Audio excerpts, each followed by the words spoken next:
नमस्कार दोस्तों, आइए सुनते हैं मुंशी प्रेमचंद के द्वारा लिखी कहानी आखिरी मंजिल। आह, आज 3 साल गुजर गए। यही मकान है, यही बाग है, यही गंगा का किनारा, यही संगमरमर की हौज, यही मैं हूँ और यही दरो दीवार। मगर इन चीजों से दिल पर कोई असर नहीं होता। वो नशा जो गंगा की सुहानी और हवा के दिलकश झोंकों से दिल पर छा जाता था, उस नशे के लिए अब जी तरस कर रह जाता है। अब वो दिल नहीं रहा। वो युवती जो जिंदगी का सहारा थी, अब इस दुनिया में नहीं है। मोहिनी ने बड़ा आकर्षक रूप पाया था। उसके सौंदर्य में एक आश्चर्यजनक बात थी। उसे प्यार करना मुश्किल था क्योंकि वो पूछने की योग्य थी।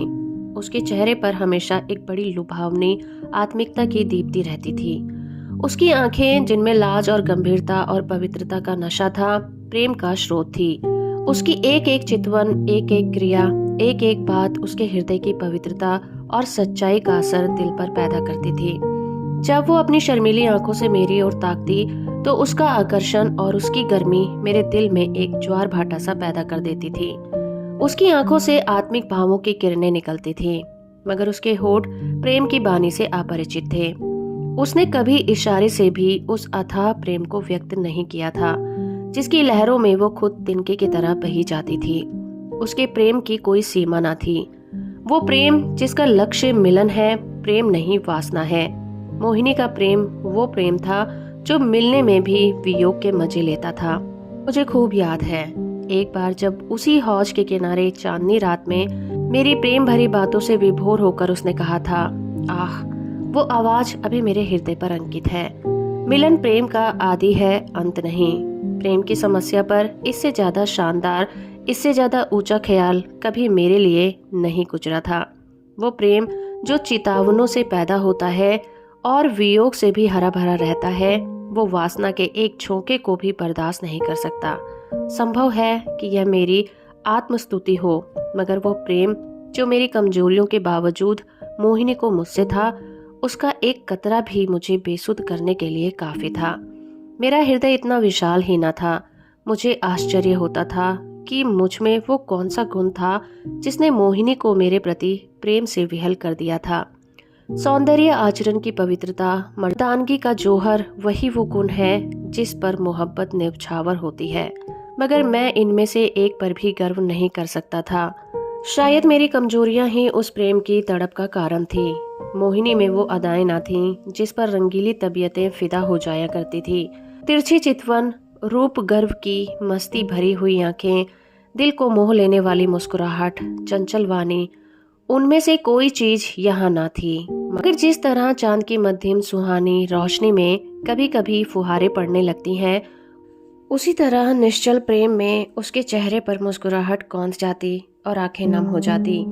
ये अदा न थी, सच्चे भावों की तस्वीर थी जो मेरे हृदय में पवित्र प्रेम की खलबली पैदा कर देती थी। शाम का वक्त था। दिन और रात गले मिल रहे थे। आसमान पर मतवाली घटाएं छाई हुई थी और मैं मोहिनी के साथ उसी हौज के किनारे बैठा हुआ था। ठंडी ठंडी बयार और मस्त घटाएं हृदय के किसी कोने में सोते हुए प्रेम के भाव को जगा दिया करती थी। वह मतवालापन जो उस वक्त हमारे दिलों पर छाया हुआ था, उस पर मैं हजारों होशमंदियों को कुर्बान कर सकता हूँ। ऐसा मालूम होता था कि उस मस्ती के आलम में हमारे दिल बेताब होकर आंखों से टपक पड़ेंगे।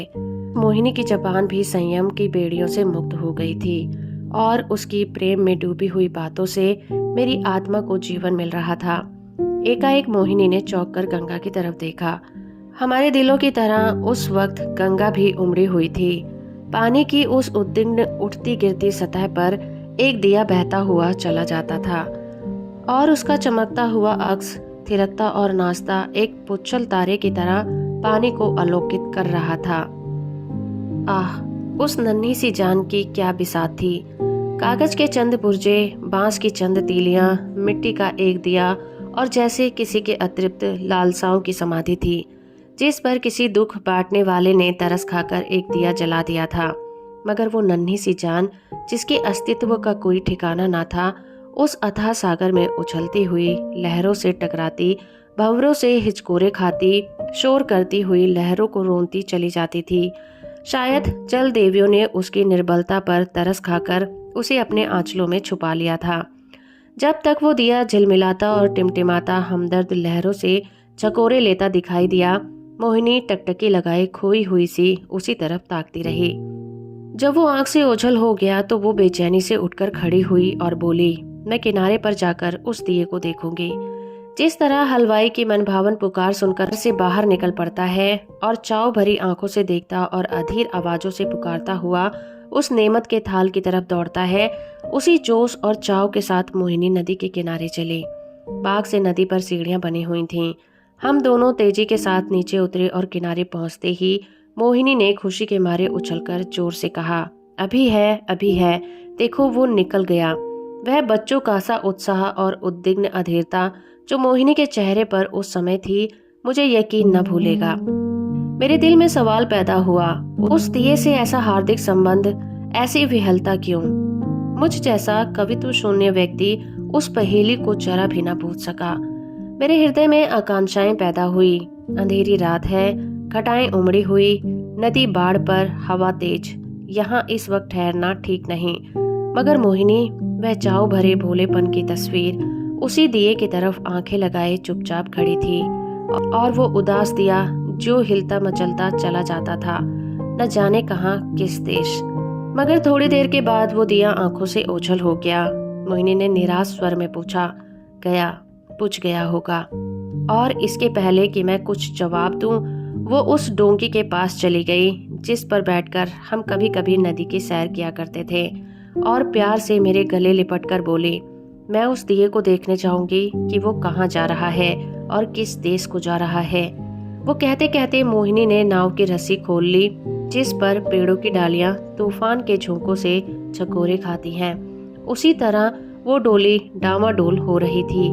नदी वो डरावना विस्तार, लहरों की वो भयानक छलांगे, पानी की वो गरजती हुई आवाज, इस खौफनाक अंधेरे में इस डोंगी का बेड़ा क्यों कर पार होगा? मेरा दिल बैठ गया। क्या उस अभागे की तलाश में ये कश्ती भी डूबेगी? मगर मोहिनी का दिल उस वक्त उसके बस में न था। उसी दिए की तरफ उसका हृदय भी भावनाओं की तरफ विराट, लहरों भरी गरजती हुई नदी में बहा जा रहा था। मतवाली घटाएं झुकती चली जाती थीं कि जैसे नदी के गले मिलेंगी, और वो काली नदी यूं उठती थी कि जैसे बादलों को छू लेगी। डर के मारे आंखें मुंद जाती थी। हम तेजी के साथ उछलते, कगारों से गिरने की आवाजें सुनते, काले काले पेड़ों का झूमना देखते चले जाते थे। आबादी पीछे छूट गई, देवताओं की बस्ती से भी आगे निकल गए। एकाएक मोहिनी चौंक कर उठ खड़ी हुई और बोली, अभी है, अभी है, देखो वो जा रहा है। मैंने आंखें उठाकर देखा। वो दिया ज्यों का त्यों हिलता मचलता चला जाता था। उस दिए को देखते हुए हम बहुत दूर निकल गए थे। मोहिनी ने ये राग अलापना शुरू कर दिया, मैं साजन से मिलन चली। कैसा तड़पा देने वाला गीत था, और कैसी दर्द भरी रसीली आवाज, प्रेम और आंसुओं में डूबी हुई। मोहक गीत में कल्पनाओं को जगाने की बड़ी शक्ति होती है। वो मनुष्य को भौतिक संसार से उठाकर कल्पना लोक में पहुंचा देता है। मेरे मन की आंखों में उस वक्त नदी की पुरशोर लहरें, नदी किनारे की झूमती हुई डालियां, सनसनाती हुई हवा, सबने जैसे रूप धर लिया था, और सब की सब तेजी से कदम उठाए चली जाती थी। उत्कंठा और प्रेम में झूमती हुई की धुंधली सपने जैसी तस्वीर हवा में, लहरों में और पेड़ों के झुरमुट में चली जाती दिखाई देती, और कहती थी, साजन से मिलने के लिए। इस गीत के सारे दृश्य पर उत्कंठा का जादू फूंक दिया। मैं साजन से मिलन चली। साजन बसत कौन सी नगरी में, बौरी न जानो, न मोहे आस मिलन की, उससे ऐसी प्रीत भली, मैं साजन से मिलन चली। मोहिनी खामोश हुई तो चारों तरफ सन्नाटा छाया हुआ था, और उस सन्नाटे में एक बहुत ही मध्यम रसीला स्वप्निल स्वर क्षितिज के उस पार से या नदी के नीचे से हवा के झोंकों के साथ आता हुआ मन के कानों को सुनाई देता था। मैं साजन से मिलन चली। मैं इस गीत से इतना प्रभावित हुआ कि जरा देर के लिए मुझे ख्याल न रहा कि कहाँ हूँ और कहाँ जा रहा हूँ। दिल और दिमाग में वही राग गूंज रहा था। अचानक मोहिनी ने कहा, उस दिए को देखो। मैंने दिए की तरफ देखा।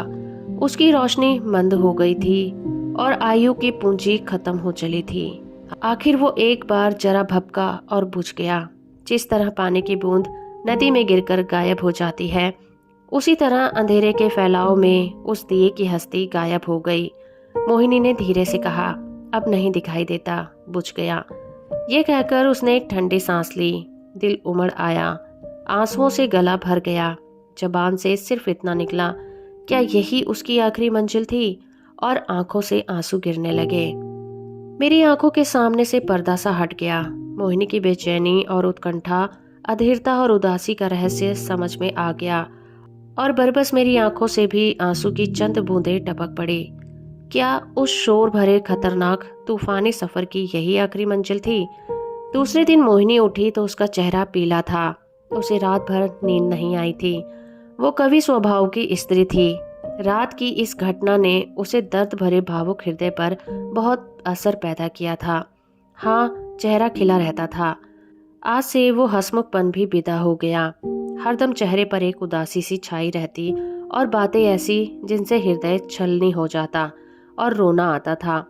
मैं उसके दिल को इन ख्यालों से दूर रखने के लिए कई बार हंसाने वाले किस्से लाया, मगर उसने उन्हें खोलकर भी ना देखा। हाँ, जब मैं घर पर ना होता तो वो कवि की रचनाएं देखा करती, मगर इसलिए नहीं कि उनके पढ़ने से कोई आनंद मिलता था, बल्कि इसलिए कि उसे रोने के लिए ख्याल मिल जाता था। और वो कविताएं जो उस जमाने में उसने लिखी, दिल को पिघला देने वाले दर्द भरे गीत हैं। कौन ऐसा व्यक्ति है जो उन्हें पढ़कर अपने आंसू रोक सकेगा? वो कभी कभी अपनी कविताएं मुझे सुनाती और जब मैं दर्द में डूबकर उसकी प्रशंसा करता तो मुझे उसकी आंखों में आत्मा के उल्लास का नशा दिखाई पड़ता। हंसी दिल लगी और रंगीनी मुमकिन है कुछ लोगों के दिलों पर असर पैदा कर सके, मगर कौन सा दिल है जो दर्द के भावों से पिघल न जाएगा। एक रोज हम दोनों इसी बाग की सैर कर रहे थे। शाम का वक्त था और चैत का महीना। मोहिनी की तबीयत आज खुश थी। बहुत दिनों के बाद आज उसके होठों पर मुस्कुराहट की झलक दिखाई दी थी। गई तो पूरन मासी का चांद गंगा की गोद से निकलकर ऊपर उठा तो हम इसी हौज के किनारे बैठ गए।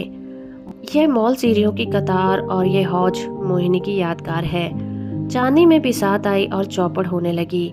आज तबीयत की ताजगी ने उसके रूप को चमका दिया था और उसकी मोहक चपलताएं मुझे मतवाला किए देती थी। मैं कई बाजियां खेला और हर बार हारा। हारने में जो मजा था वो जीतने में कहाँ। हल्की सी मस्ती में जो मजा है वो छकने और मतवाला होने में नहीं है। खूब चांदनी छिटकी हुई थी। एकाएक मोहिनी ने गंगा की तरफ देखा और मुझसे बोली, वह उस पार कैसी रोशनी नजर आ रही है। मैंने भी निगाह दौड़ाई। चिता की आग जल रही थी, लेकिन मैंने डालकर कहा, सांझी खाना पका रहे हैं। उसके चेहरे पर एक उदास मुस्कुराहट दिखाई दी और आंखें नम हो गईं। ऐसे दुख देने वाले दृश्य उसके भावुक और दर्दमंद दिल पर वही असर करते थे जो लू की लपट फूलों के साथ करती है। थोड़ी देर तक वो मौन और निश्चल बैठी रही, फिर शोक भरे स्वर में बोली, अपनी आखिरी मंजिल पर पहुंच गया। तो दोस्तों, अभी आप सुन रहे थे मुंशी प्रेमचंद्र द्वारा लिखी कहानी आखिरी मंजिल। आशा करती हूँ मेरा ये प्रयास और ये कहानी आपको अच्छी लगी होगी। कहानी अच्छी है तो आप इस वीडियो को लाइक और चैनल को सब्सक्राइब करना बिल्कुल मत भूलिएगा।